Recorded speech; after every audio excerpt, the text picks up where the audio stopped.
Oke guys, sebelum gue mulai, gue mau bilang dulu. Aku mau minta kalian subscribe terlebih dahulu.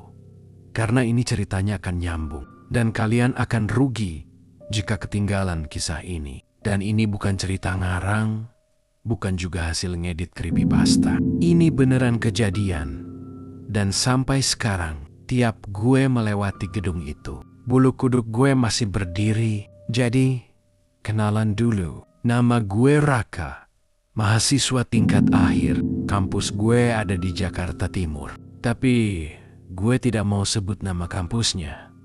Takut kena masalah. Yang jelas, kampus ini sudah tua banget. Bangunannya masih gaya kolonial. Temboknya tebal, jendelanya tinggi-tinggi, dan catnya sudah pada mengelupas. Katanya sih, dulunya tempat ini bukan kampus, tapi markas penahanan waktu masa-masa PKI dulu. Gue juga awalnya tidak percaya, sampai banyak cerita dari alumni dan dosen senior yang bilang, dulu sempat ada penggalian di bawah gedung fakultas lama dan menemukan tulang belulang. Awalnya gue menganggap itu cuma mitos buat menakut-nakuti mahasiswa baru. Tapi semua berubah waktu malam itu. Malam skripsi sialan itu, gue ingat banget. Hari itu hari Kamis, sudah masuk tengah semester terakhir. Gue, Dion, sama Vina memutuskan buat lembur di kampus. Soalnya mengerjakan bab 4. Tidak kelar-kelar. Kita bertiga memang tim skripsi paling nanggung. Suka nongkrong, tapi kalau sudah panik, baru kerja. Jadi, malam itu kita nongkrong di ruang perpus fakultas tua, lantai 3. Jam dinding menunjukkan sudah jam 11 malam lewat sedikit. Kampus sudah sepi banget, yang terdengar cuma suara jangkrik dari luar jendela sama kipas. Angin yang bunyinya seperti orang mengorok. Dion dari tadi mengetik tapi mukanya sudah seperti zombie. Saking capeknya. Vina masih melek sambil melipat rambutnya yang panjang dan sering mengganggu pandangan. View sendiri, ngantuk setengah mati. Tapi kalau gue tidur, bisa kelar semua kerjaan. Tiba-tiba, pintu perpus terbuka pelan. Krik, muncul kepala botak Pak Satpam. Mukanya datar. Tapi matanya seperti sudah melihat hal-hal yang tidak ingin dia lihat. Dek, sudah malam banget nih. Sebelum jam 12 keluar.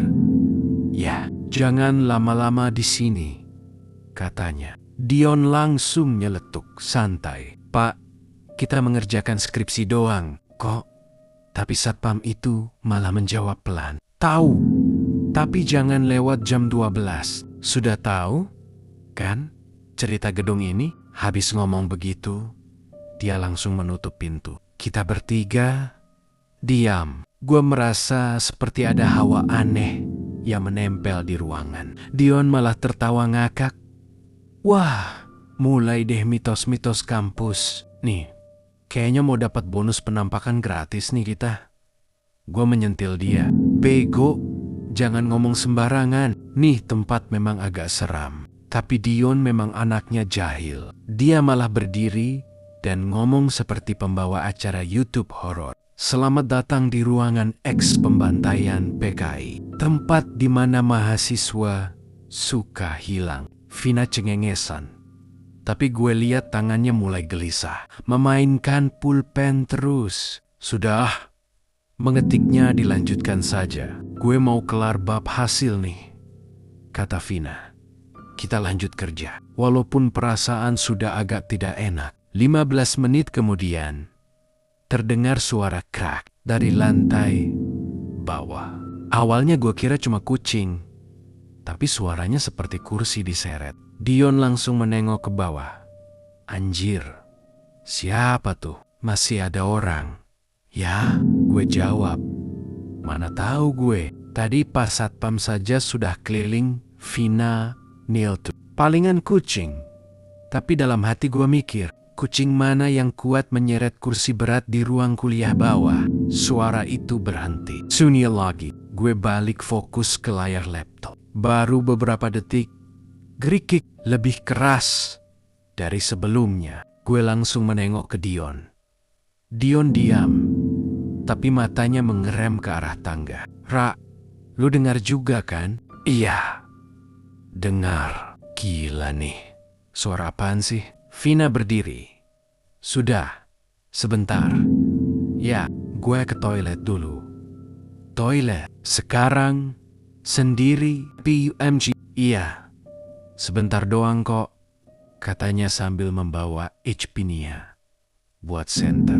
Gue sudah mau menyamperi, tapi dia keburu jalan ke arah tangga. Koridor lantai 3 itu panjang dan redup. Lampunya cuma nyala 2 dari 6. Bayangan Vina kelihatan di dinding.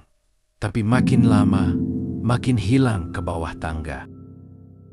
Gue lanjut duduk, tapi jantung mulai tidak tenang. Dion masih santai, tapi mukanya sudah tegang. Lu yakin tidak pengen nyusul? Tanya dia. Nanti, paling sebentar lagi juga balik. Tapi pas gue menoleh ke jendela besar di koridor, sumpah demi apa, gue lihat sesuatu. Bayangan hitam lari cepat banget lewat luar jendela. Seperti siluet orang, tapi bukan refleksi kita. Gue langsung menahan napas. Anjir Dion, tadi lu lihat tidak? Ada yang lari di luar jendela. Cepat banget. Lah, itu kan lantai 3. Masa ada orang di luar? Nah, itu dia. Gua langsung merinding parah. Tidak lama, HP-nya Dion bunyi. Vina menelepon. Dion angkat. Halo Vin. Sudah kelar? Tapi yang kedengaran cuma suara napas berat Vin. Tiba-tiba ada suara seperti orang menangis pelan. Di toilet. Suaranya Vina lemah banget. Dion langsung berdiri. Lu kenapa? Di belakang gue ada Ada, Epa, Vin. Tapi sebelum lanjut, suaranya putus. Dion langsung panik keras. Sumpah ini tidak lucu. Gue berdiri. Ayo ke bawah. Jangan-jangan dia kenapa-napa. Kita turun pelen-pelen lewat tangga yang bunyinya kriit. Tiap diinjak. Lampu di lantai 2 kedap-kedip seperti di film horor. Gue tidak enak nih Ra. Mending balik saja yuk. Dion sudah mulai ngomong pelan. Tidak bisa. Vin sendirian di bawah. Pas sampai depan toilet, hawa dingin langsung menyengat. Lantainya basah. Ada bekas tetesan seperti air, tapi warnanya merah gelap. Gue jongkok, lihat lebih dekat. Dion, ini bukan air biasa deh. Paunia Amos. Dion mundur 2 langkah. Anjir, jangan bilang itu. Sis, gue tahan dia. Ada suara tangisan kecil dari dalam toilet. Gue panggil pelan. Vin, lu di dalam. Tidak ada jawaban. Cuma suara seperti langkah kecil geser di lantai basah. Dion memegang tangan gue erat banget. Ra, gue tidak kuat nih.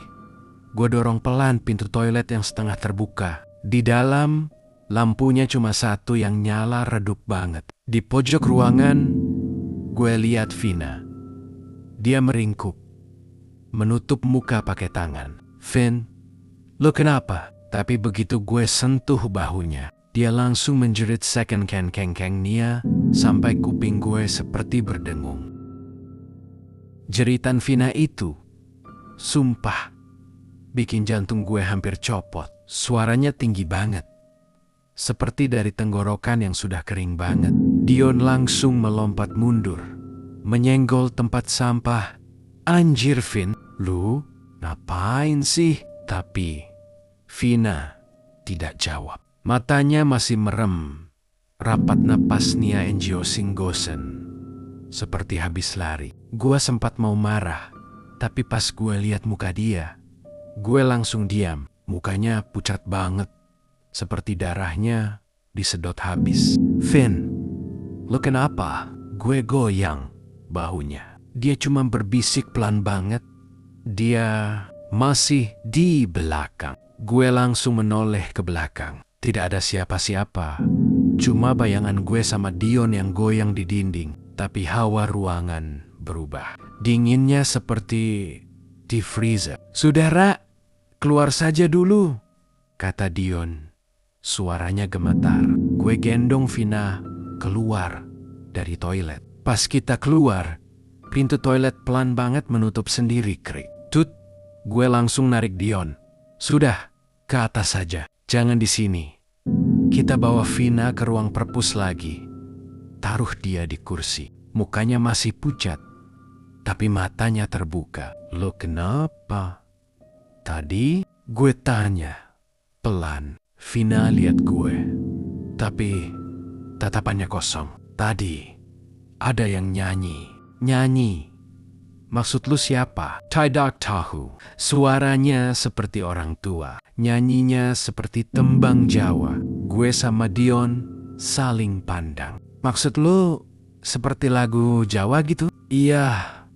Pelan banget dari dalam toilet. Gue langsung merinding parah. Soalnya sebelum ini gue pernah dengar rumor yang sama dari anak lab. Katanya tiap jam 12 kurang suka ada yang dengar nyanyian perempuan dari ruangan bawah. Tapi tidak ada yang pernah membuktikan. Tapi Dudok mencoba merasionalisasi.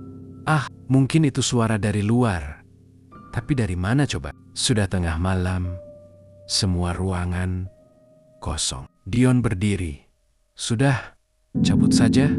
Yuk, gue tidak kuat di sini." Tapi Vina masih gemetaran, seperti tidak bisa jalan. Gue akhirnya memutuskan buat menunggu dia agak tenang dulu. Tapi makin lama, suasana malah makin tidak enak. Angin seperti berhembus pelan banget dari jendela. Padahal semua jendela tertutup. Lampu perpus yang di ujung kanan tiba-tiba kedap-kedip. "Ra," Dion ngomong pelan. "Lu dengar tidak?" "Dengar apaan?" "Itu suara seperti seseorang lagi nyanyi.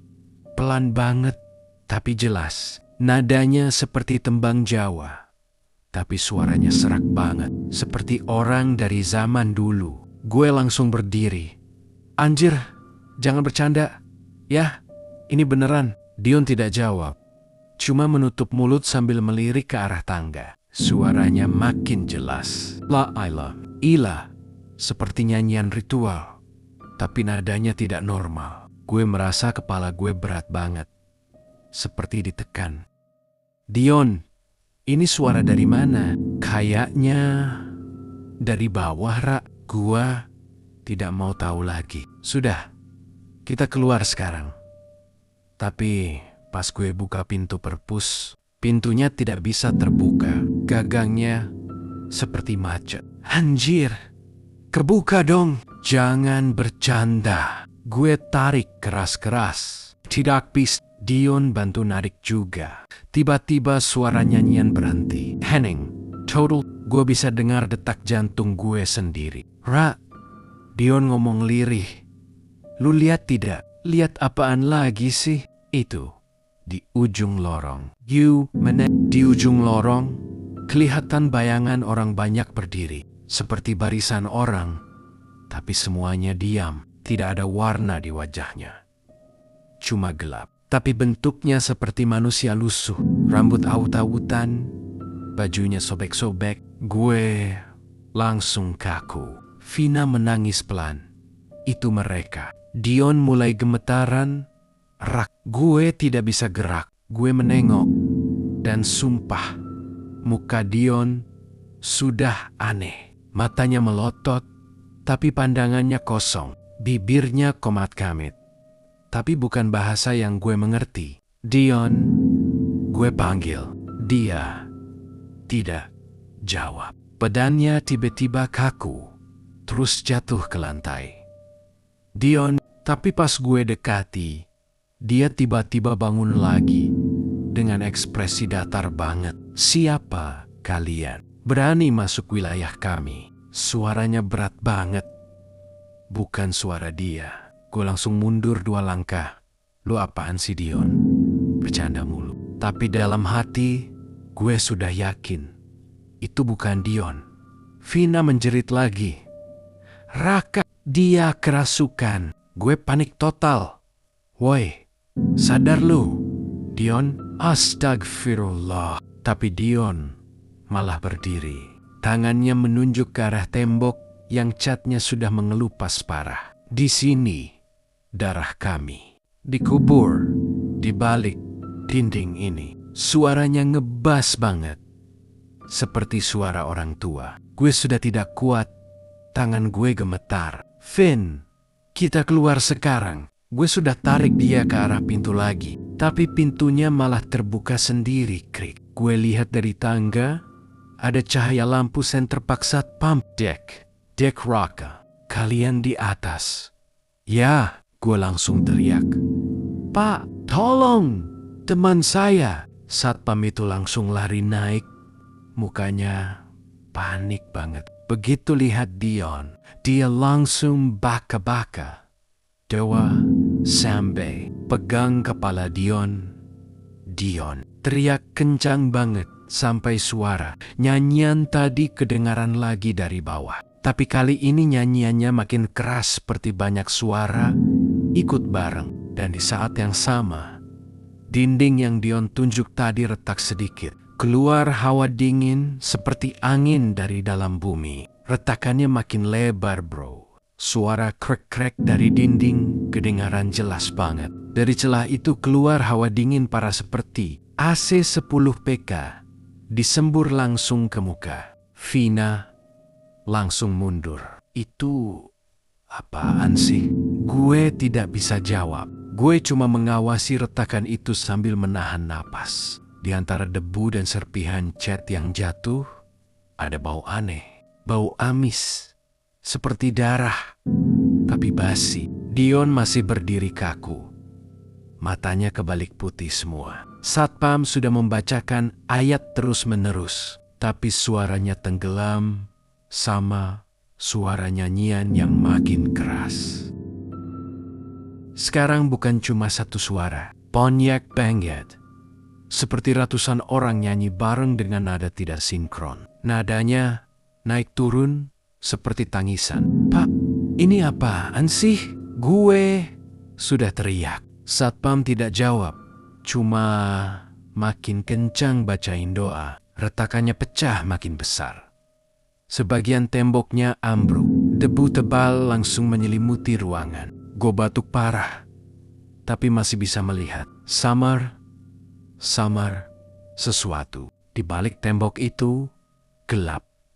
Tapi di tengah-tengah gelap itu ada siluet orang diam saja berdiri. Bonyak Banget seperti puluhan. Mereka seperti barisan orang tua. Bajunya sobek, rambutnya kusut, matanya kosong. Tapi yang paling parah, mukanya semua seperti hancur sebagian. Ada yang rahangnya lepas, ada yang matanya bolong. Ada yang dadanya seperti bekas tembak. Wah ya, gue cuma bisa ngomong gitu. Vina sudah menangis kejer.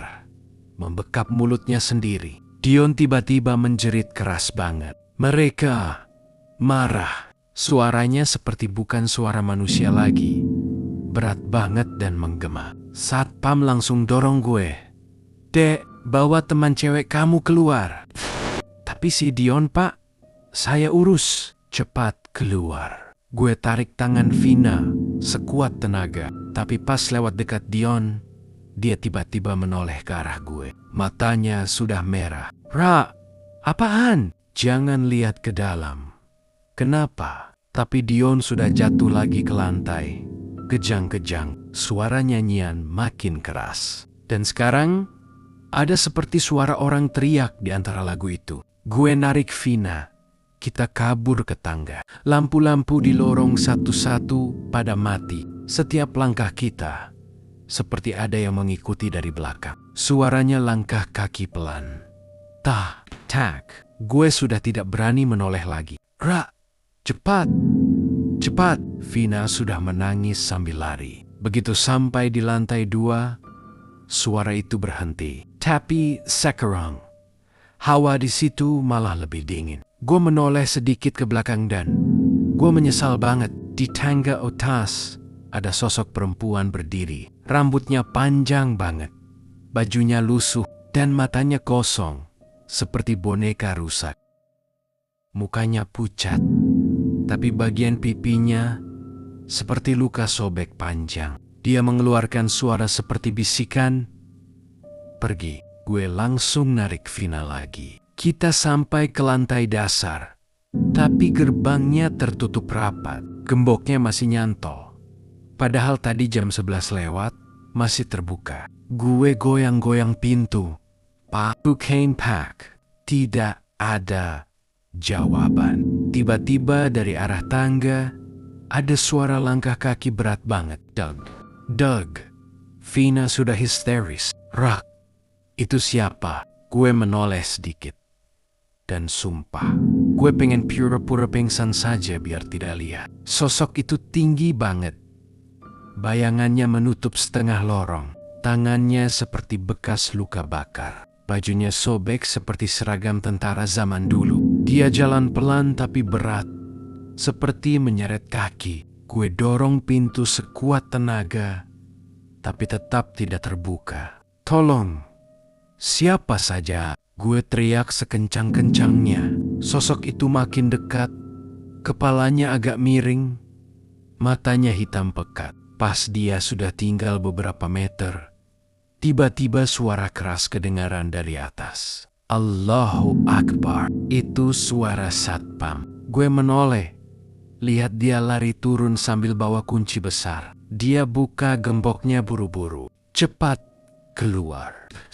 Begitu pintu terbuka, gue dan Vina langsung nyelonong keluar tanpa mikir. Begitu keluar, hawa dinginnya langsung hilang seperti tidak pernah ada apa-apa. Tapi suara nyanyian itu masih kedengaran samar dari dalam gedung. Satpam keluar paling akhir, menutup pintu pelan sambil menunduk. "Gue masih ngos-ngosan, Pak. Tadi itu apaan sih?" Satpam tidak langsung jawab. Dia ambil rokok dari saku, nyalain pelan-pelan, lalu bilang, "Saya sudah jaga di sini 20 tahun, Dek. Dan tiap ada yang bandel lembur lewat jam 12, pasti diganggu. Ganggu seperti tadi. Pak, itu lebih seperti mau dibunuh deh." Dia menghembus asap pelan. Mereka tidak suka tempatnya diganggu. Ini dulu tempat orang disiksa. Disuruh nyanyi sebelum dieksekusi. Gue langsung diam. Makanya ada tembang Jawa itu. Itu bukan nyanyian hiburan. Dek, itu doa kematian. Vina sudah tidak berhenti menangis. Gue cuma bisa memegang pundaknya sambil menahan muntah. "Terus, Dion gimana, Pak?" Satpam langsung menoleh ke arah pintu yang masih bergetar pelan seperti habis ditutup keras. "Saya harus balik ke dalam. Doakan saja teman kamu kuat." "Anjir, tidak bisa, Pak. Tapi Satpam langsung membentak, "Jangan, kalau kalian balik, tidak bakal keluar lagi." Gue langsung menutup mulut, menahan tangis. Vina sudah duduk di tanah. Matanya kosong, badannya gemetaran parah. Kita menunggu di luar hampir setengah jam, tapi tidak ada suara apa-apa dari dalam. Sampai akhirnya pintunya terbuka pelan dan Satpam keluar sendiri. Keringatan seperti habis maraton, tapi Dion tidak kelihatan. Gue bengong lihat Satpam keluar sendiri. Mukanya pucat banget. Matanya seperti habis melihat neraka. "Pak, Dion mana?" Suara gue pelan, gemetar. Satpam tidak langsung jawab. Dia mengelap keringatnya pakai sapu tangan. Tangannya bergetar. "Sudah, saya doakan," katanya lirih. Gue langsung merasa perut gue kosong. "Doakan? Maksudnya gimana, Pak?" Dia tidak jawab, cuma menoleh ke arah pintu gedung yang sudah ditutup lagi. Yang di dalam, bukan dia lagi. Gue merasa lutut gue lemas, hampir jatuh. Vina langsung menangis kejer. "Jangan bercanda, Pak. Dion, tuh, teman kita." Satpam menunduk. "Saya sudah lihat ini kejadian berkali-kali. Ada yang selamat, ada yang tidak. Yang tidak selamat kadang masih suka balik ke situ malam-malam. Gue tidak bisa ngomong apa-apa lagi. Hening banget malam itu. Angin lewat pelan, tapi hawa dinginnya tidak hilang. Cuma satu hal yang kedengaran. Suara serangga dan dengungan lampu taman yang rusak. Gue duduk di tanah, menunduk, kepala gue muter tidak karuan. Gue harus balik. Gue tidak bisa ninggalin Dion. Gue ngomong setengah sadar. Vina langsung tarik baju gue. Jangan gila, Rak. Tapi hati gue sudah tidak tenang. Gue merasa ada sesuatu yang belum selesai. Pak, kalau dia masih di sana, masih bisa diselamatkan tidak? Satpam mengisap rokok dalam-dalam. Kalau dia masih hidup, iya. Tapi kalau sudah dipanggil, tidak bisa. Dipanggil siapa? Yang dulu dibunuh di sana. Suara itu keluar datar banget, tapi berat. Gue tidak mengerti bagaimana harus menanggapi. Vina sudah tidak kuat. Dia pingsan di pangkuan gue. Satpam bantu gue angkat dia ke bangku taman depan gedung. Udara makin dingin. Jam tangan gue sudah menunjuk jam 2:30 pagi. Tapi di kepala gue, suara tembang itu masih muter. Tembang Jawa yang sama. Pelan tapi menempel banget di telinga. Gue sampai menutup kuping sendiri. Tapi masih kedengaran di dalam kepala. Pas gue lihat ke arah gedung, jendelanya semua gelap. Tapi di jendela lantai 3, ada satu cahaya kecil nyala sebentar seperti lilin. Dan di belakang cahaya itu, ada bayangan orang berdiri. Badannya mirip Dion. Gue berdiri spontan. Pak, it's Dion. Satpam langsung menoleh ke arah yang sama. Tapi tidak ada apa-apa. Lilin itu sudah mati. Dek, jangan dilihat. Kadang mereka menunjukkan diri biar kamu balik. Tapi itu Dion. Itu bukan. Kata-katanya menancap banget di kepala gue. Gue akhirnya diam. Duduk lagi sambil memegang kepala. Jam sudah menunjuk jam 4. Baru ada suara mobil lewat depan kampus. Satpam bilang kita harus pulang. Jangan ngomong ke siapapun dulu. Kampus tidak mau kasus kayak gini kesebar, katanya. Gue dan Vina akhirnya dijemput sama dosen pagi harinya. Kita diam sepanjang jalan. Tidak ada yang bisa diomongin. Di parkiran, dosen nanya, Dion kemana? Gue cuma bisa jawab, dia belum keluar. Sejak hari itu, Dion tidak pernah kelihatan lagi. Semua orang mencari polisi. Pihak kampus, bahkan keluarganya datang. Tapi hasilnya nol besar. Tidak ada jejaknya. Tidak ada mayat. Tidak ada barang yang ketinggalan. Cuma satu hal aneh. Tiap malam di gedung tua itu masih ada suara tembang dari lantai 3. Bahkan setelah listrik dimatikan total, satpam yang jaga katanya sering lihat sosok cowok berdiri di jendela. Seperti menunggu seseorang. Rambutnya gondrong sedikit, posturnya tinggi, mirip banget sama Dion. Seminggu setelah itu, kampus resmi menutup gedung itu permanen. Dibilang untuk renovasi. Tapi sampai sekarang, tidak pernah dibuka lagi. Gue dan Vina tidak pernah membicarakan malam itu lagi. Tapi rasa bersalahnya tidak pernah hilang. Tiap kali gue lewat depan gedung itu, gue merasa ada yang melihatin dari balik jendela. Seperti Dion masih di situ, pengen ngomong sesuatu. Kadang gue mimpi, mimpinya sama terus. Gue duduk di ruang kerja itu, mengetik laporan malam-malam. Terus Dion nyanyi pelan di belakang gue. Tapi pas gue menoleh, mukanya bukan muka Dion lagi. Mukanya rusak, matanya kosong. Tapi dia masih nyanyi. Lagu yang sama, Neng Nang, Neng Nang. Gue selalu terbangun dengan keringat dingin tiap kali dengar nada itu di mimpi. Vina katanya juga sering mimpi sama. Dia cerita, kadang Dion nongol di mimpinya, ngasih buku laporan yang belum selesai. Lanjutin. Katanya, sejak itu gue benar-benar tidak pernah balik ke kampus malam-malam.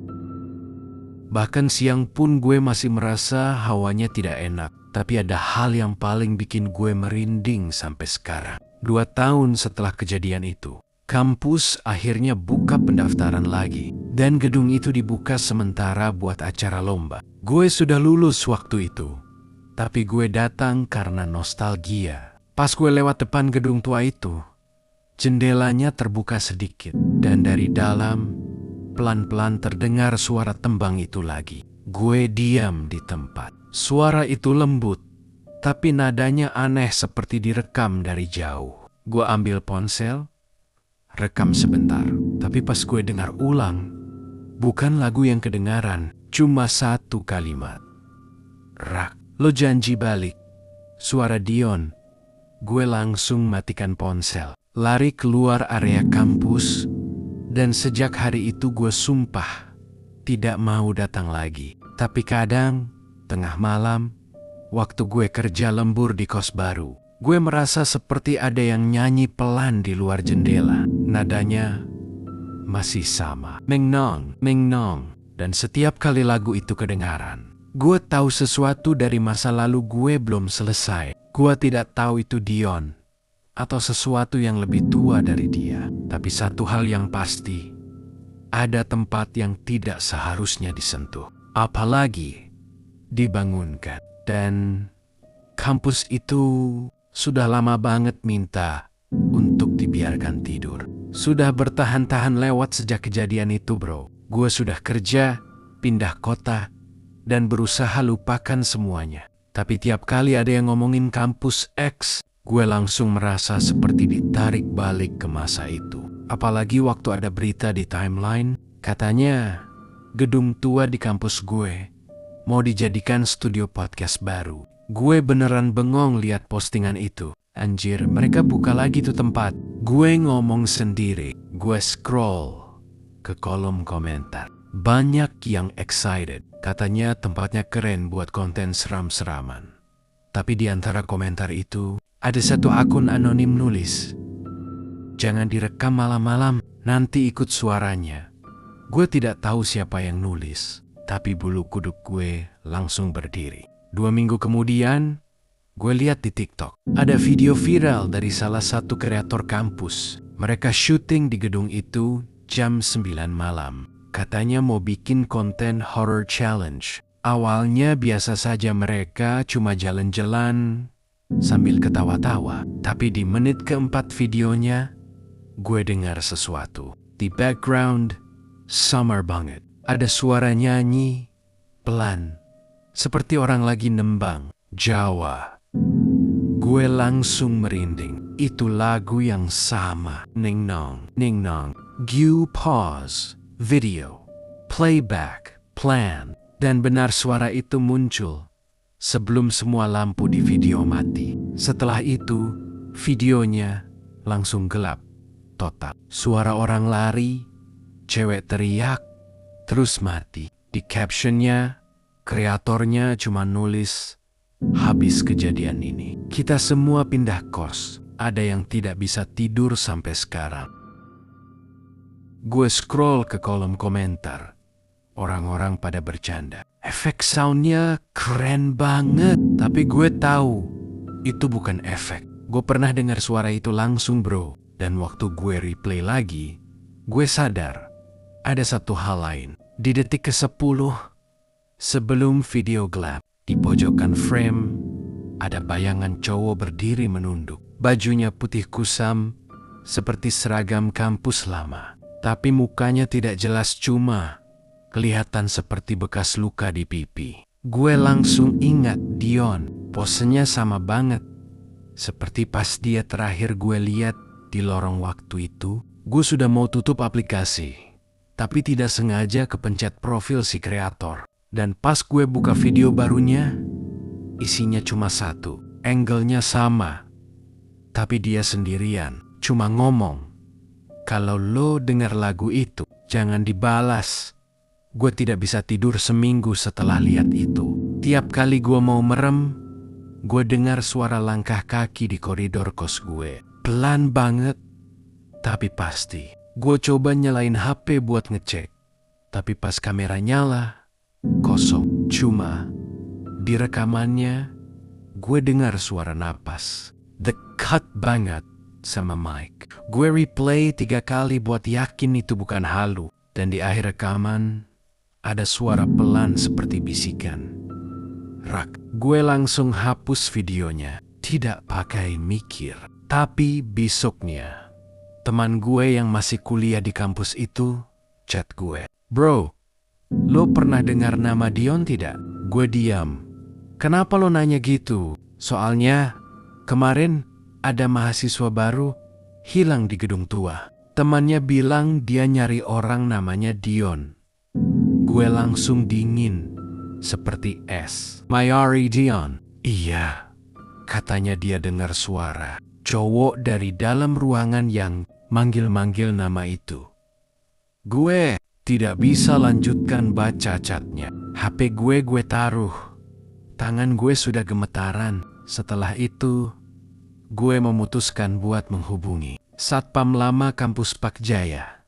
Nomornya masih gue simpan dari dulu. Tapi pas gue telepon, yang angkat bukan dia. Suara cewek muda. Katanya, anaknya Pak Jaya. Bapak sudah meninggal 3 bulan lalu. Mas, serangan jantung. Pas jaga malam di gedung tua. Gue diam, tidak bisa ngomong. Katanya waktu itu, dia bilang ada yang minta ditemenin. Terus langsung ambruk. Setelah telepon itu, gue cuma bisa duduk di lantai kos. Merasa semua yang dulu gue pikir sudah selesai. Ternyata belum. Masih ada sesuatu yang nyangkut di sana. Mungkin Dion. Atau mungkin sesuatu yang lebih tua. Yang sudah lama banget haus perhatian. Kadang yang seram. Tuh, bukan hantunya. Tapi kenapa mereka masih di situ seolah-olah menunggu seseorang buat balik. Gue pernah kepikiran buat balik. Buat nutup semua ini. Tapi tiap gue coba ngomong gue mau balik, lampu kamar gue pasti mati sendiri. Tidak peduli gue nyalain berapa kali. Selalu saja redup waktu gue ngomong itu. Seperti ada yang tidak mau gue balik ke sana. Dan jujur, gue juga tidak tahu harus bagaimana. Kadang rasa penasaran lebih kuat dari takut. Tapi kalau lo pernah merasakan dinginnya hawa dari balik ruangan yang sudah lama ditutup, lo bakal mengerti kenapa ada pintu yang harus dibiarkan terkunci selamanya. Sekarang, kampus itu sudah berubah banyak. Gedung tua itu sudah direnovasi, dicat ulang, dijadikan studio musik katanya. Tapi setiap kali ada acara di sana, pasti ada kejadian aneh. Suara rekaman hilang. Mic nyala sendiri. Kadang, orang yang lagi take audio dengar suara nyanyian dari channel yang tidak aktif. Ning nang, ning nong. Dan anehnya, suara itu cuma muncul di rekaman. Tidak pernah kedengaran langsung. Gue tahu itu bukan bug alat. Karena gue pernah dengar sendiri, nada itu dari mulut orang yang sudah tidak ada. Sekarang gue cuma bisa doa buat Dion. Semoga dia tenang di sana. Kalau memang sudah di sana. Tapi kalau dia masih nyangkut di kampus itu, gue cuma bisa minta maaf karena meninggalkan dia malam itu. Kadang, di malam yang tenang, gue suka kebayang suaranya lagi ketawa di belakang gue. Dan tiap kali itu kejadian, gue cuma bisa bilang pelan. Sudah bro, sudah. Istirahat ya.